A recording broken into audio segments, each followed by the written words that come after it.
दोस्तों नमस्कार, मैं मनोज कुमार शर्मा एक बार फिर भारतीय जनता पार्टी के उन दावों के खोखले दावे लेकर के आया हूं जिसमें भारतीय जनता पार्टी कहती है कि हम बहुत अनुशासित पार्टी हैं, हम सबकी बातें सुनते हैं, हम सबकी बातें मानते हैं, हम सबको सुझाव का मौका देते हैं और हमारी भारतीय जनता पार्टी में लोकतंत्र है।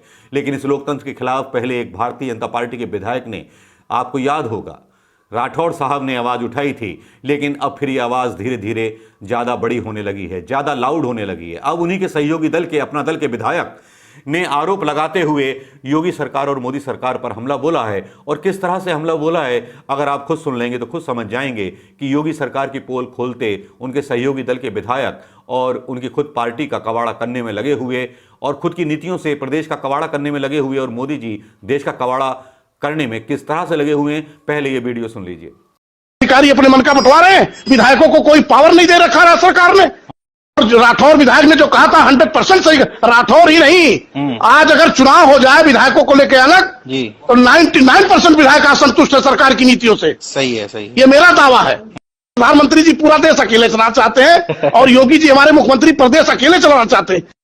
3 बजे रात तक फोन अटेंड कर रहा हूँ, पहला विधायक हूँ मैं, और सारे लोग हमारे पास फोन करके रो रहे हैं, बेचारे तरस लग रहा है, परेशान है और सरकार के कान में जू नहीं रेंग रहा है। मंत्री जी अधिकारियों के बल पर सत्ता चला रहे हैं, ना सैनिटाइजर बट रहा है, ना मास्क बट रहा है। आपने सुना होगा, चुनाव हो जाए विधायकों को अलग, तब भारतीय जनता पार्टी का कोई चांस यहां नहीं बनता। भारतीय जनता पार्टी को चुनाव जीतना मुश्किल है, क्योंकि अकेले योगी अपने बल पर शासन नहीं कर सकते। जिस तरह से मोदी जी के शासनकाल में चल रहा है कि देश में चलेगी मोदी की और प्रदेश में चलेगी योगी की, इस तरह से सारे काम नहीं होते हैं। देश एक लोकतांत्रिक आवाज़ है और लोकतांत्रिक तरीके से जीत करके भारतीय जनता पार्टी ने सत्ता हासिल की थी।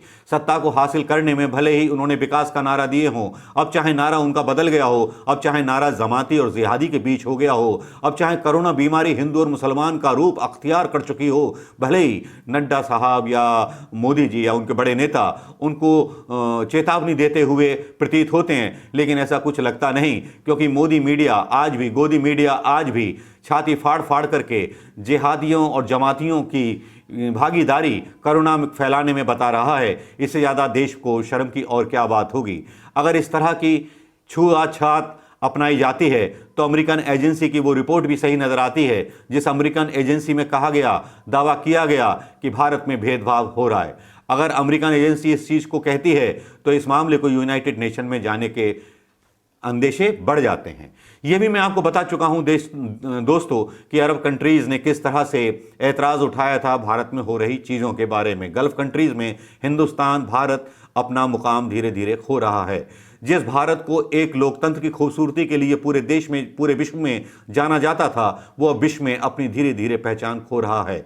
एक तरफ जहां मोदी जी का दावा था कि हम एक गुरु की तरह भूमिका निभाएंगे, हम गुरु देश बनेंगे, हम गुरु भूमिका निभाएंगे, लगता है कहीं वो जो एक दावा था वो झूठा साबित होने जा रहा है। क्योंकि जब भारतीय जनता पार्टी के अंदर ही बगावत की इस तरह के सुर लगने लगते हैं तो ये बगावत के सुर अभी यूपी से निकले हैं, हो सकता है कल मध्य प्रदेश तक पहुंच जाएं, हो सकता है कल पूरे उन स्टेट्स में पहुंच जाएं जहां भारतीय जनता पार्टी की सरकारें हैं। दोस्तों नमस्कार, जय हिंद।